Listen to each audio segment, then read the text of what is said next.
What's going on, everybody, and welcome into another edition of the Unreasonable Odds podcast. It is Thursday, June 17th. We are in the midst of NBA playoffs. We have quite a bit of MLB news going on.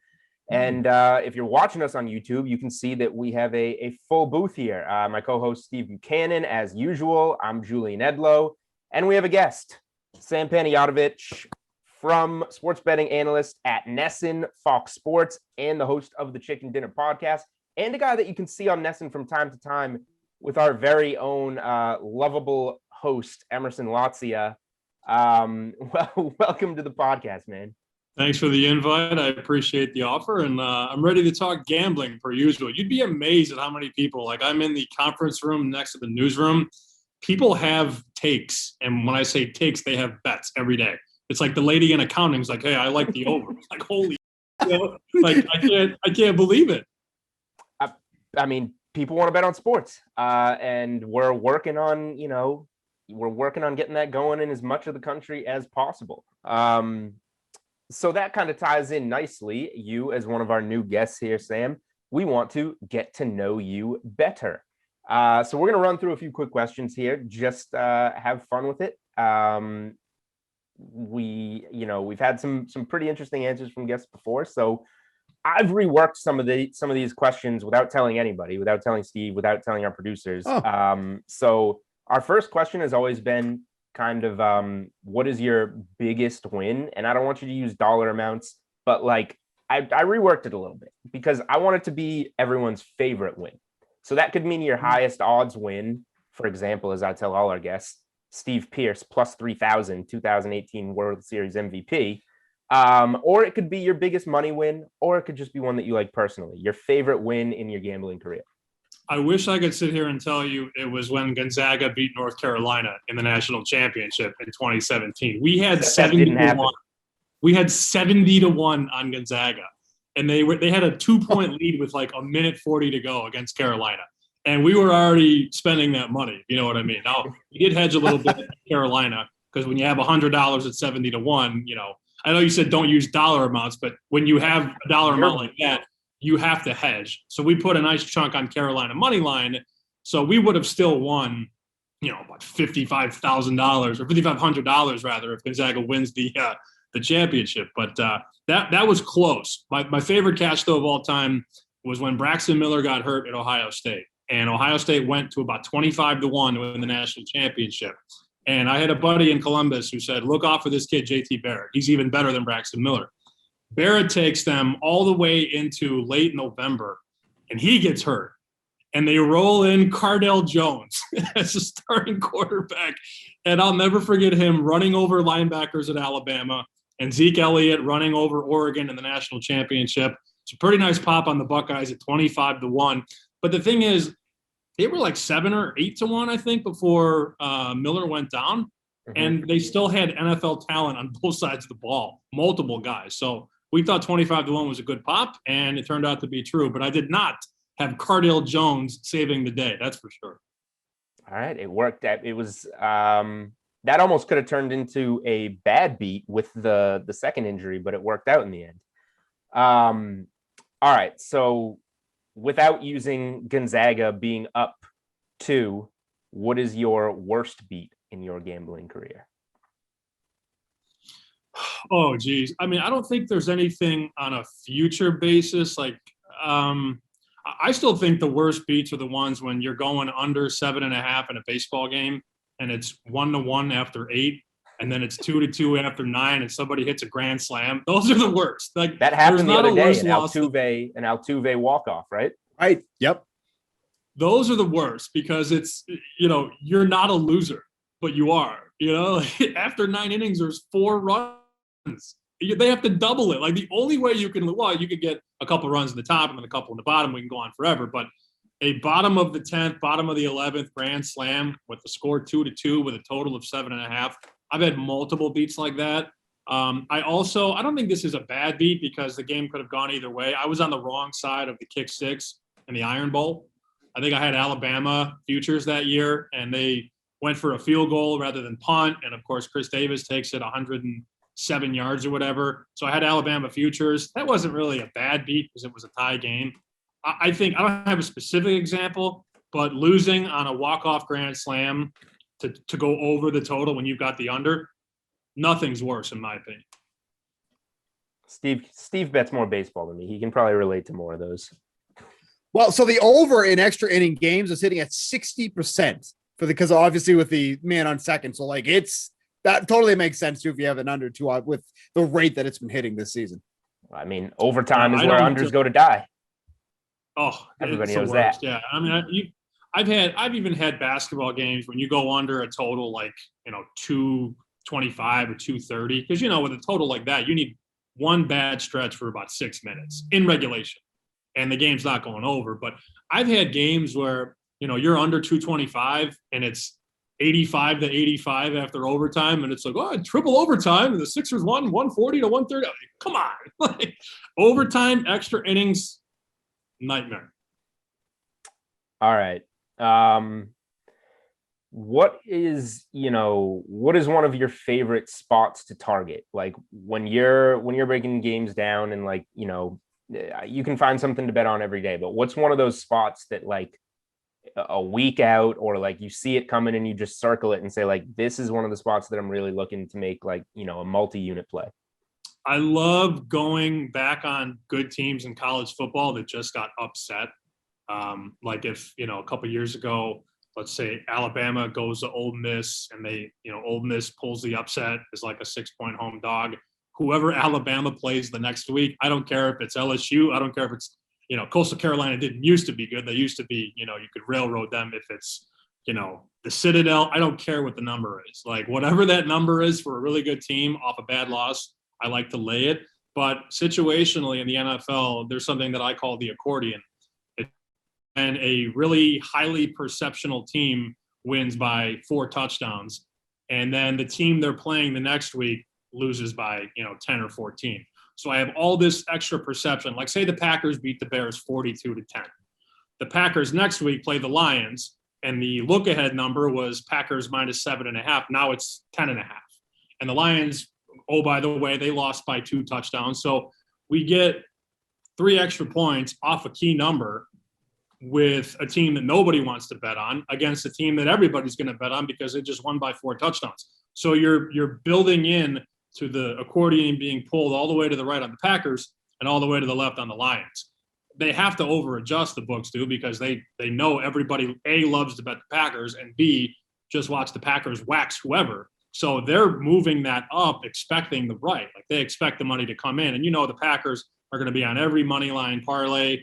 They're going to be in every teaser. So they're trying to get ahead of it. And if they move it from 7.5 to 10, 10.5, 11, I'll take the 11 any day. So I love to fade the overreaction and expect the correction in the market. But most people don't bet that way. They bet off what they've last seen. And I think that's why a lot of people get in trouble. Recency bias, taking advantage of recency bias. That's what it is.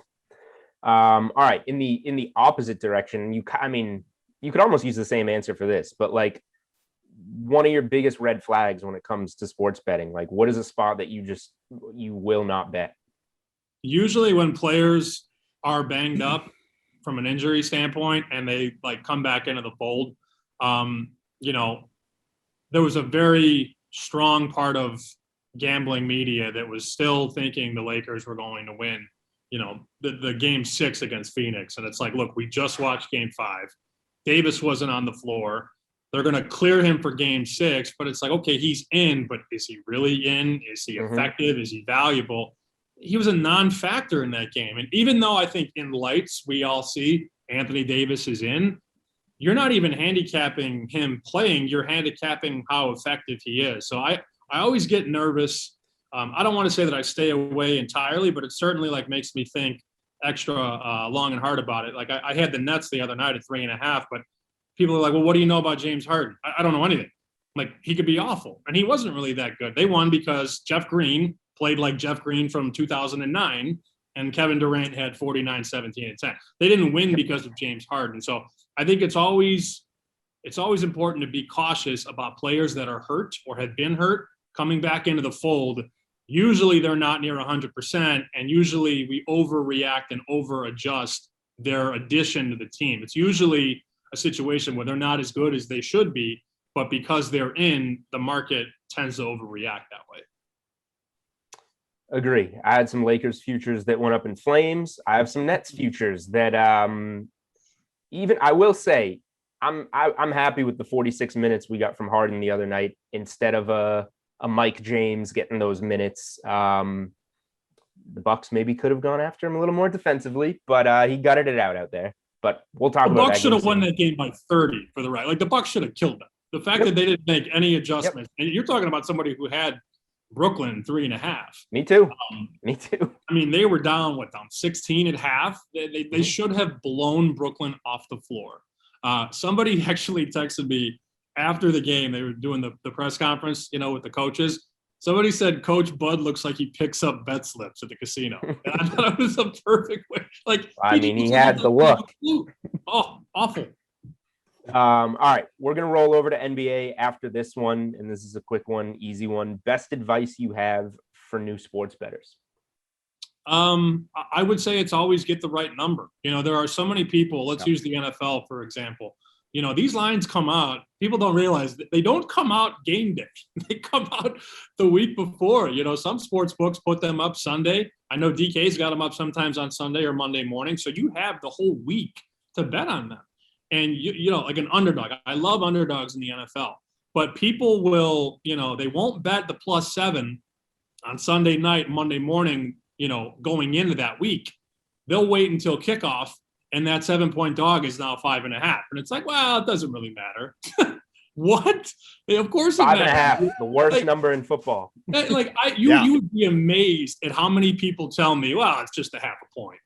And then they're the same ones that get upset at me when I say, hey, on Monday, I like Team X +7 or +6.5, and they take 5.5 or 5. Because a lot of the Sharpies, they'll let the market settle. They'll wait, and then they'll attack, and there's dummying going on. They'll bet the other side to get a bigger number. But if the number on the team is prime 6 days out, there's no reason to wait. You have to get the best number. That's more than half the battle, I think, for a lot of us. Yeah, I'm with you there. All right, so let's talk about the NBA. Obviously, yesterday, we're recording this on June 17th. I think June 16th will be a day that lives in infamy with the amount of news, the number one seeds, both number one seeds losing, just absolutely rocked the market for the NBA playoffs here. Obviously, we know the news about Kawhi Leonard suffering the ACL injury, even though after that prior game on Sunday, he's like, yeah, I'm good. I'm just, hiding this massive ACL injury. Obviously, Chris Paul contracting COVID-19. We have that to deal with. And now the ramifications, we saw them from last night and the prior, but now tonight we have Nets at Bucks. In this one, the Bucks are 6-point favorites as we record this Thursday morning. Now, the home team has won every game so far in this series. And we also look at Brooklyn, who have been one of the best underdog teams or underdogs in this one. They're 13-11, but 6-8 straight up on the road as underdogs here. Sam, what are your thoughts on this game specifically and for the rest of this series if it does move on after tonight? Well, I'm sitting in a position right now where I've got Brooklyn to win the series at +130. I did that going into game 5 because my math in my head, the way I thought about it was, look, they're going to be a short underdog at home. If they're a 2 or a 3-point favorite, granted it closed 1 at some places, they can win this game. It's not like they're, they're the underdog, but barely. So my thought process was if they win 5, they'll be favored at home in game 7, assuming Harden can play. And I don't know if Irving's back by then. We're still sort of guessing as far as his future goes, his near future for that matter. But I have Brooklyn at +135. I'm asking myself out loud, should I come back and take some Bucks? Like you can get, +250 or so on Milwaukee. That's what I'm thinking about. But I always have these conversations like, do you like the team or do you like the price? Like, do I really like Milwaukee to win the series? I don't know, man. Like, that's a bad loss. And I worry about a team like that has never really been able to go and take that next step with Giannis. Like, they're a good team. They're a great team in the regular season. But they haven't won jack in the postseason. So can they bounce back mentally? Bud had circles ran around him by a rookie head coach, Steve Nash. as far as the game goes, like, I don't agree with the move. Like, I don't think we can move Milwaukee from 3.5 to 5.5 just based on the fact that they should win and they should get calls. I think it's a little square to think Brooklyn here, but that's okay. It's about the number. And I think 5.5, some books are 6. I don't hate that bet on Brooklyn at all, because I don't know that Milwaukee is mentally tough enough to recover from that awful loss in Game 5. And I'm not trying to be a prisoner of the moment. That's a game they should have won. I would argue that, everybody outside of Durant and Green played poorly. So if the supporting cast plays better and Durant does what he does and Harden plays better, Brooklyn's the better team. And I think mentally they've been here. They've got guys that have won championships before. I think it's a mental game. And I don't know if Milwaukee's good enough. I have my concerns. Milwaukee mentally is a mess. And that goes to Giannis and Giannis after the game. Sometimes you have to go, I'm not a huge narrative guy, but like, you got to look into some things in these press conferences, especially when you're playing the same team 6-7 times in a row and looking at kind of the roller coaster ride of this. Giannis after the game saying that Durant is better than him as the 2-time defending MVP, that means something. Brooklyn has some real estate in Milwaukee's head. And like you said, Bud getting out coached by a rookie head coach. What I liked about what Steve Nash did is he just didn't get in the way. And he gave himself what I consider to be one of the best coaching advantages in the NBA, playing your best players big minutes. The best way to give yourself an advantage is playing Kevin Durant the entire game and not taking him off the floor.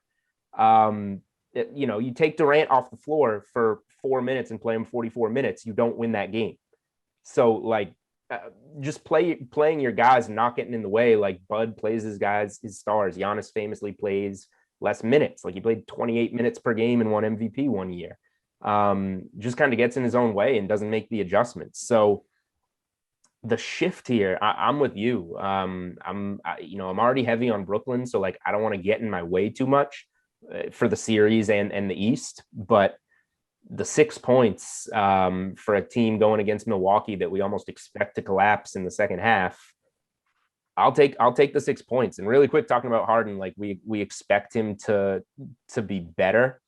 This one's already taken some money on the over and the juice is going up. Harden's points, rebounds, assists. It's a prop that people love to bet. It's generally 44.5, 45.5. It's 30.5 on DK Sportsbook tonight. That you're getting 66%. You need 66% of Harden's production to cash the over there. He shot miserably, 1 of 10 in that first game. Maybe some rust knocks off. Maybe he's probably going to take more than 10 shots also in the 46 minutes he played last game. So if Harden's going to play 40 minutes in this game, taking him to have 2/3 of his usual production is pretty attractive to me. So you're combining points, rebounds, and assists, right? That's what you're saying? 30.5 points, rebounds, and assists for Harden. I personally, I think it's tougher when you combine all the stats. I like to break them up individually. Let's put points on an island, put rebounds on an island, put assists on an island. Because, you could have a game where, what's the Harden number? 30.5? Yep. Yeah, he scores 10 points and has, 15 assists and 4 rebounds. You're going to be so upset, So I try and centralize. That's me. If you have success with it, hey man, do your thing. But do you have one of the 3 that you like more, or do you actually like them collectively the most? It depends on the player for me, basically, if I'm going to go that way. Harden, I kind of generally go with the 3 ways. But so the points are really low, 15.5. And the overs. I know. It just, you wonder about his ability to attack the rim. Yeah, that's what he looked like he couldn't do in the last game. So it's minus 139 juiced also on the points over. I'm curious to know if they have a free throw number too, because there could be some correlation here with points and free throws. He's at his best, as we know, when he's able to burst to the rim and get slapped on the arm and go to the free throw line. But if he can't, push and can't cut, again, we're not handicapping the player, we're handicapping an injured player. So right. We're trying to understand and try and compute with no data on how well his body feels and how bad the injury is. We don't know. Are they shooting him up before the game? Maybe. There's a lot we don't know. There's a lot we don't know. So Harden had 6 rebounds in 46 minutes in the last game. His rebounds are set at 6.5 for this one. I lean over there, obviously, if I like the over on the depressed number. The assists, it's really just all the points that are making the difference here, because the assists are 8.5. It's usually 9.5 or 10.5. You do get plus 120 on over 8.5 assists. He had 8 last game. So if there was one, aspect of his game that was the least affected, it was his passing. He hit Durant, he hit Joe Harris on some nice back cuts at the rim where he was kind of playing quarterback in that offense. Injured quarterback, but quarterback from the top of the key. So given the other two are juiced up, and yet you can get the plus 120 on the 8.5 assists, I think if I was narrowing it to one, I would take over 8.5 assists at plus 120 if I'm not playing the 3-way.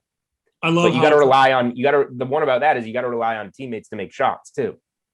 Right. I love how we finally got there to where we were trying to go. The Nets, by the way, looking at DraftKings now, still the favorite to win the championship. And right. I talked to bookmakers from all over the place, and they tell you it's because of the liability, right? Because when Harden got dealt there, the Nets were 10, 12 to 1 to win the title. And there was an avalanche then. Even though they couldn't really stay healthy and stay on the floor, people still bet them and expected them to be healthy by the time the playoffs rolled around. But you had a situation before Game 5 where the Nets were underdogs to win the series against Milwaukee, but they had shorter odds than Milwaukee to win the East and to win the title. What? How's that possible? Well, because of all the liability. So I think it's important to remember that when it comes to the future book, every market is different. Division is different than conference. Conference is different than championship. In this situation, the Brooklyn Nets were an underdog in their series, but had better odds than the team that was favored over them. I'm glad you brought that up. I mean, everybody's on the Nets to win it. So, yeah, folks don't want to take more money. Let's shift over to the Friday games. Obviously, that's the 2 games on that one. Sixers at Hawks and then Jazz at Clippers. Obviously, I think the news here is that the unbelievable collapse by the Sixers the other night. They, at one point, according to ESPN, had a 99.5% chance of winning that game until they just absolutely collapsed. What was it, a 21-point lead they ended up blowing there, Julian? 26 last 26. Night. 26. Just remarkable there. They are road favorites in this next one here, minus 159 over on the DraftKings Sportsbook. The spread has pretty much stayed as is, currently -3 for the Sixers. Sam, what are your feelings on this one? And quite frankly, how can you feel good? How can the Sixers feel good about their position in this series after blowing a lead like that? Talk about mental toughness. You have to figure that out, right? With not only Milwaukee, but with Philadelphia as well. I also saw this meme last night. Guess which game Atlanta won? Falcons 28, Patriots 3, or Sixers 72, Hawks 46. How? I have no idea how that happened. To get back to your question, though, Steve, the Friday games and what do you like and all that, I have played the same thing in 3 straight games. Trae Young to be the leading scorer in the game. In Game 3, he was plus 230, and he was a leading scorer thanks to a meaningless 3 with a minute to go when they were down 15. I was like, yes! So hit that one. Game 4, he's plus 190 because Embiid has been the favorite in every game, but the market has already corrected itself. So we hit him for 230 in Game 3, for 190 in Game 4, and it didn't look like he was going to be the leading scorer last night, but he did it again. For the 3rd straight game, Trae Young was the leading scorer at plus money, 230, 190, and 160. We don't have the numbers up yet, I don't believe. I'm going to guess at home, knowing that the books have to, as we've talked about, over-adjust and overcorrect, I'm going to guess Trae Young to be the leading scorer is going to be about plus a quarter, plus 125. He didn't take a lot of threes in the last game. I think he only took 6 or 7, but he got to the line. The floater was on, and he was aggressive. I mean, he gets volume. It's not like Trae Young's going to miss his first 8 shots and stop shooting. He's going to take 15, 20 shots a game. I think at home, there's pressure on them to finish this. And if they do finish it, it'll be behind Trae Young. I'm curious to see the number on him to be the leading scorer. Also, his over has hit in, I think, 4 of 5 games. And I do like Atlanta plus the 3 points. I think they're a better team. And I think it comes down to, Embiid turning into a pumpkin late in games. He dominated the first quarter, but he was a pumpkin in the fourth. And Ben Simmons, man, like that guy can't hit a free throw. He can't hit a jump shot. So they become much more guardable in the fourth quarter when they can shift and they can double Embiid and they dare Simmons to shoot. They're like, go ahead, dude. If you make it, we'll take it. Like, if you make it, we'll tip our cap. He hasn't been able to make free throws or jump shots. I think Philly's easier to guard. And that's why I like the home team getting points. Yeah, I mean, Philly's got problems, big problems. I jumped on them minus 130 to win the series after the game one loss. I brought it back with some Hawks recently when, they were dead in the water. For me, yeah, I'm with you. I'll probably take some Hawks in this game because they probably deserve to be favored at home, especially with like, what is the mindset for the Sixers right now? First team in 25 years in the NBA to blow back-to-back 18-point leads, to lose playoff games. They can't close. Embiid gasses himself out early in games and can't finish. Simmons Simmons took 4 shots in 38 minutes on Wednesday night. Like, he's not going to be your guy or ever be your guy. So that leaves you with Tobias Harris, who's a mediocre guy, not good enough to be an all-star, to be like a late game scorer. He had 4 points in game 5. It's just not there. The Sixers, once they lose this series, famous last words, now they probably win it in 7, but got everything. Rivers needs to be gone. Trade Simmons. Find somebody that's going to coach Embiid into a guy that can, not go pedal to the metal to start games and like be able to finish. I wouldn't hate if you wanted to bet Sixers first quarter in this game and still bet the Hawks for the game. Yeah, that's Philly's going to come out hot again. Like, they're more talented and they play better early in games. Like, I would be surprised if Philly isn't leading this one early. Then maybe you want to go small on the Hawks so that you can get an in-game position on the Hawks, because we've seen this story before. I'm going to rip through this real quick. I did it on the sweat this morning. This is Doc Rivers since winning the 2008 title with the Celtics. Without Kevin Garnett, Celtics up 3-2 to Orlando in 2009, lose the series. 2010 Celtics up 3-2 on the Lakers in the NBA Finals, lose the series, blow a double-digit lead in Game 7. 2012 Celtics up 3-2 on the Heat in the Eastern Conference Finals, lose the series. That was the Game 6 LeBron game in Boston. I was there. I was devastated. 2013 Clippers up 3-2 on the Grizzlies, lose the series, including Game 7 at home. 2014 Clippers blow a 15-point lead to lose Game 5 against OKC, lose the series in 6. 2015, the Clippers blow a 3-1 lead to the Rockets. 2016, did I say that again? 2015 was the 3-1 lead to the Rockets. 2016, Clippers up 2 on the Blazers, lose 4 in a row, losing 6. 2017, they lose Game 7 at home to the Jazz. 2020, the Clippers blow the famous 3-1 lead to the Nuggets in the bubble, losing double-digit leads in each of the last 3 games. And then 2021, here we sit. That's a long list. That's a list. From what I can gather there, don't trust Doc Rivers late in a playoff series. So I asked you the question, the Know You Better question, biggest red flag. I now have a spot. Don't bet Doc Rivers late in playoff series. I didn't actually see. I'm curious. I'm going to guess here what the price is, because knowing that the Sixers are favored in Game 6 and they'd be about a 7-point favorite in Game 7. Yep. I'm going to guess it's close to a pick 'em for the series right now. Like Philly, even though Philly's trailing, I don't have the number in front of me, but I'm going to guess it's close to -10. Yeah. So I'm with you, and I was getting ready to maybe bet some Hawks. DraftKings has it at Atlanta -162, Philly +130. Wow. Okay. That's interesting. So they know that the Sixers are gutless frauds. But when you do the math and you extrapolate it out, when you take a team that's, a 3-point favorite and then a 7-point favorite, like I know they're down a game, but you would think the math would be a little lower. So I think. Oh, so there's value on the Sixers. Clearly, they're trying to write money on the Sixers. I mean, that's what the number tells you, because I think that's a little too steep. Like, I'm in no rush to lay 160 on Atlanta to win the series, when you could have had. I mean, yesterday they were plus money, definitely.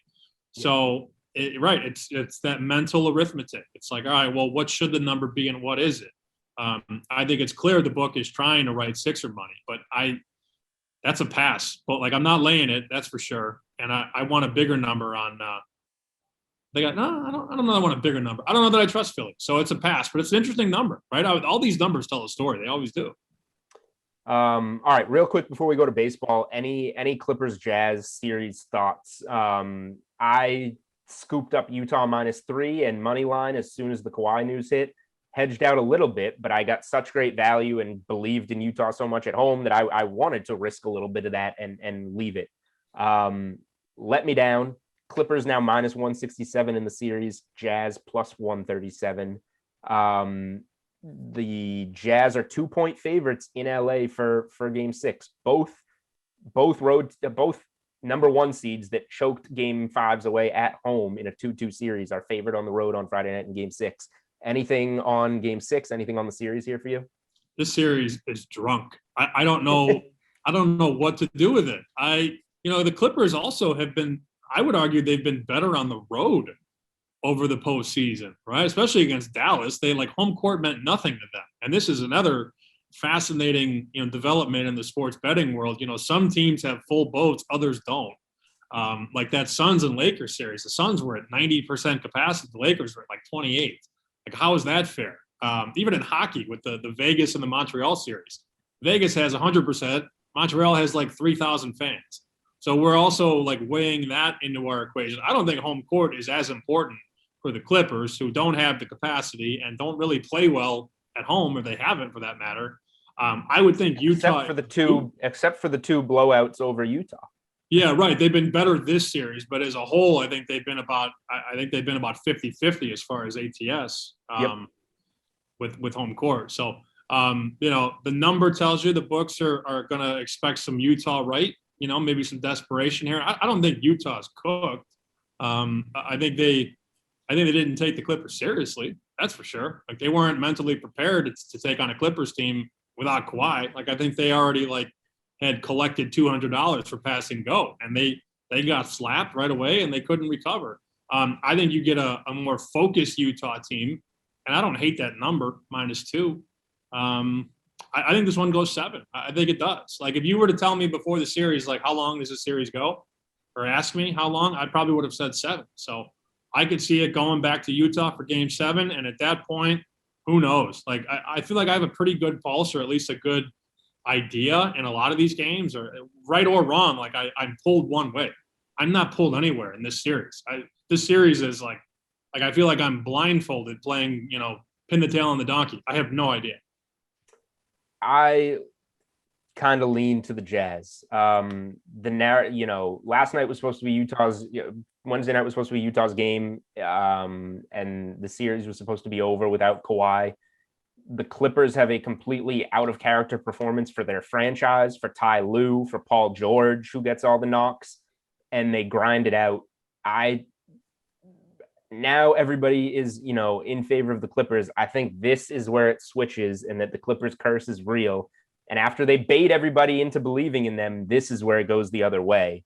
I think Utah bounces back really strong in a road environment. Like you said, that is not hostile at all, to get that game 6. And then the game 7 will be hostile in Utah for the Clippers. And I think Paul George becomes the Paul George in the playoffs that we kind of always have grown to know, rather than the guy in game 5 that had kind of a mini KD type of performance to put his team on his back and gut that game out shorthanded. So that's where I'm leaning, going. Is that against the grain? I don't know, maybe, but that's where I'm at with it. All right, let's do a little bit of baseball before we get out of here. I have recently gotten back into betting baseball. If you've been following along on Twitter, doing decently with it. But here's what really fascinates me is all this pitcher stuff going on. Obviously, all the pitchers are getting hurt. All the pitchers are complaining about it. Maybe we need to find middle ground. Maybe we don't. But starting soon, pitchers have to just completely abandon everything. This has me. I don't know baseball as well as you guys, but this has me thinking overs. This has me thinking unders on K props. Steve, you can start us off. What does this mean? Because I want to take advantage in the betting market somehow. Yeah, I mean, at least in the short term, what we've seen already, and obviously this whole substance thing is going to be the story probably for the rest of the year. But over the past week, The overs on these game totals are up almost 6%. And while that doesn't feel like a big number, the over-unders overall for the season were almost deadlocked at 50-50. So now we see all this news coming in, and now these overs are hitting at a high rate. Yesterday alone, the over was 10-5 for all the games that happened. Now, that's not out of the ordinary, but in this particular time frame, that looks kind of glaring. So, and then we see someone like Garrett Cole go out last night, going against a tough Blue Jays team, only struck out 4. That's very unlike Garrett Cole to only strike out 4. And then he went to his press conference. He was whining and crying the entire time. Everybody's already quoting his "for Pete's sake" that he said during that press conference. Very upset. If you drop it "for Pete's sake," you're upset. At least that's what it feels like in my mind. But right now, overs feels like the play. Even first half overs, like the first half over yesterday for the Mets and Cubs was 3. It was Jacob deGrom against Robert Stock. Robert Stock, obviously not a household name, but it ended up at 6. Like, there is going to be, I think, a lot of overs, and the market's going to have to adjust at some point, but I don't feel like we've seen that as of yet. So, and, Sam, I want to kind of get your opinion on that.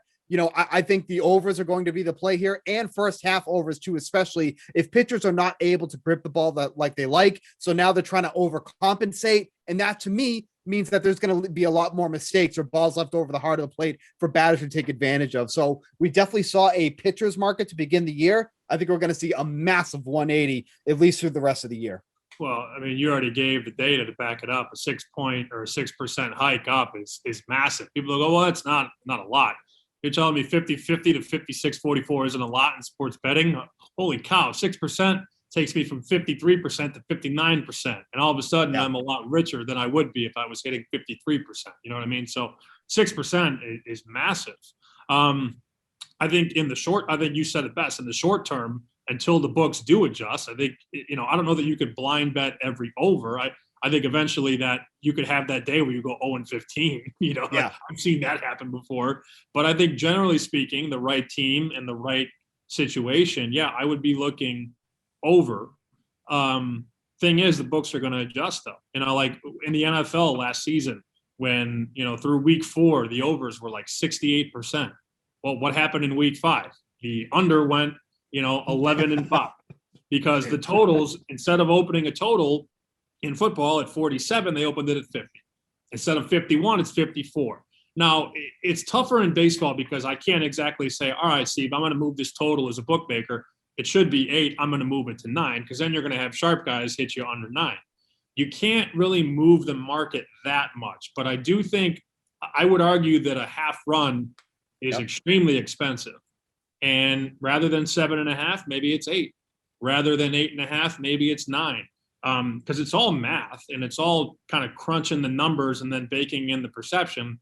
I think in the short term, sure, maybe another 5 days, 7 days, you can hit the overs, but there will come a time when eventually that 6% is going to come back the other way because the books over the course of the season, they're going to make their adjustments, and the people that are late to the party, like that are listening to this podcast right now, and you just said the overs have been the move for 5 days or whatever, they're gonna catch on, but in 5 days from now, it might be too late. So there's always that overcorrection and over adjustment. I've said those words a couple times now, but it's real because the bookmakers, trust me, they're aware of the trends and they see all the bets and they see the patterns and they make their moves off those. So short term is a good way, but it's not gonna build up your 401k or your retirement plan betting on overs through October. Like that's not the move.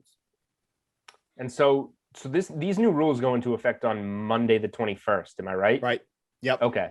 So that's maybe when we start to see the biggest impact. And so the idea is that's when the like suspensions and the punishments start getting, implemented. Clubs are already telling their pitchers, hey, do this now because we need you to start adjusting now. So that's why you're already hearing the complaints. That's why you're already hearing pitchers, moan about this, and rightfully so, because, up until this point, it was not illegal. Now you're basically telling them to change everything that they've been doing throughout their career. Yeah, no, I like even listening to like Tyler Glasnow whine and complain. I mean, that's like unbearable, but I don't disagree with the fact that he's like, oh, I feel like this is why I got hurt. Like, sure, maybe baseball could have handled this better and maybe not done it in the middle of the season, let it get out of control to this point.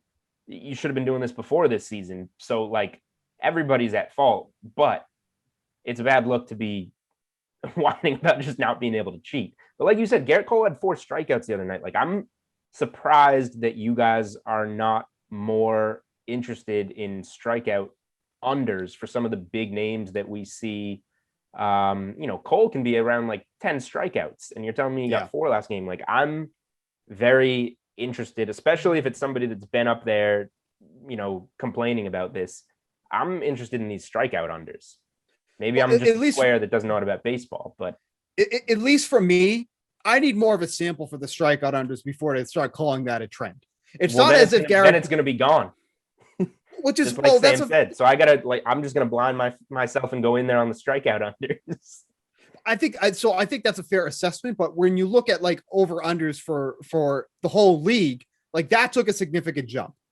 I don't know if I want to base one game where Garrett Cole had 4 strikeouts and go, okay, I'm going to start blindly betting these unders for strikeout totals, because strikeout totals I think are a lot tougher to figure out than some of these over unders, because over unders obviously have so much that you have to take into account: bullpen, starting pitching, opposing offenses, where strikeouts is more matchup based. So I'm not crazy about the strikeouts yet. I think it's definitely something to take a look at moving forward, but at least in the short term, and Sam, I'm kind of interested to see what you have to say about this. That's not something I'm looking to attack right now. I think it all depends on who they face. I mean, with strikeout props, I look at the team they're facing. A lot of people don't, Garrett Cole's numbers 7.5. I like the over. Well, why is it 7.5? Is he facing a team that doesn't strike out? I mean, is he facing the Astros? The Astros have a league low 483 strikeouts. When you compare that to the team at the top, Tampa Bay has struck out 724 times. So they've almost struck out 300 more times. The Rays, the Tigers, the Mariners, the Cubs, they whiff, and they whiff a lot. I think it's case in point by situation. If Garrett Cole's facing the Rays, I'll probably lean to the over. Yeah. If he's facing the Astros, I'd probably lean under. Like I think exotic props like that are more paramount when you compare the teams they're facing compared to the teams that they've. Who did he just strike out 4 guys against? Remind me, Cole. Blue Jays. Toronto. Toronto's in the bottom. Yeah, they're like 25th in strikeouts. So is it more of the, the spider tack, or is it more that Toronto doesn't strike out? Like it could be both. Nope, I agree. Yeah, I mean, all right. I guess I got to think about it more. All Julian wants is his own system. You can tell. Right. This is why. Yeah, I mean, this is why I've put out 3 baseball plays on Twitter in the last month and a half. I mean, I was planning on putting out 30 strikeout prop unders on Friday, but you guys foiled my plan. Well, I foiled your plan, but I have something for you. And DK has one of the best prices in the market on this. That NL Central division is wide open. Oh, man. I don't believe in the Cubs. I just don't. Cub fans, and I'm a Chicago guy, I'm a White Sox guy, but it's like, oh, yeah, the Cubs just beat, they just rolled off 7 wins against the Pirates and the Marlins. Awesome. Congrats. I don't think it's going to last for them. I like Milwaukee a lot, but they haven't been really that healthy that much. There is a team that's like 2 games back right now that DK has at 10-1. And like nobody's talking about the Cincinnati Reds. That offense, it humps and they score runs. And if we're talking about a situation where pitching isn't as valuable, all of a sudden offense is more valuable. How well can you hit? How many runs can you score? Can you drive in runs? Cincinnati does that. DraftKings has the Brewers plus 05. They've got the Cubs 230. They've got the Cardinals 270. And they have the Cincinnati Reds right now at 10-1. I'm not saying that they're going to win the division, but if they are as good as I think they are at the plate and they're in contention, that's the key. September 1, are they close? I think the answer is yes. And I don't think that 10-1 at DK is going to be available all that much longer. It's June 17th. We're still going to hit the dog days of summer. A lot of these teams are going to sink by the time you get to August 1. I don't think the Reds will sink because of their offense. 10-1 to me at DK, man, that's a good pop. I think they're a contender, and I think they're a top 2 team in the division by the time we get to October. And if that's the case, you could hedge, you could sell, you could do whatever you want. But 10-1 right now on Cincinnati to win the division, I think it's a good bet. I like that. And just real quick on that too, if you're talking about those teams, And the teams that are able to make a move, the Reds are probably the team out of that bunch. We know the Cubs have been strapped for cash for a few years now. It's why they've got rid of some of the guys that they got rid of, why they didn't re-sign guys like Kyle Schwarber or anything like that. So there is a team that has the capabilities, that has the room to make a move. It's the Reds. So you're probably right. That's probably one of the better prices you're going to get this late into the season. And I think the Reds are absolutely going to be biased at the deadline too. And they're definitely a team that will make a move to do that too. And they just got back Aristides Aquino, who is low key a nasty power hitter that no one really even realizes because he's been hurt for so long. But if he starts hitting like he did a couple of years ago, that's a move in itself. And they did nothing to get him. All right. I'm being told to wrap, but this is my podcast. So Sam, in 60 seconds or less, because I asked you to prep for this, if you have a favorite NFL future, give it to us. Look, I'm not trying to be super sharp guy, but all the boys are invested on the Cleveland Browns win total over and the division. I think it's regression that's due for Baltimore. Pittsburgh could suck this year. I mean, Ben can't even get out of bed in the morning. How's he going to last 17 games at a high clip? They tapered off last year. I like Tomlin a lot, but I think the Cleveland Browns have the most talented roster from 1 to 53. Are they the best team in the league? No. Do they have the best player in the league? No. But depth-wise, they're loaded. And I think that their coaching change, you go from Freddie Kitchens, who can't count to 10 by himself, to Stefanski, who's very good at what he does. Cleveland, they're the sexy team, kind of. I don't like them to win the Super Bowl, but I like the win total over, and I like them at plus money to win that division in the AFC North. Well, I mean, they're not that sexy also because forget Pittsburgh, Baltimore kind of gets in their way a little bit, which is a real threat. But yeah, people seem to like the Browns.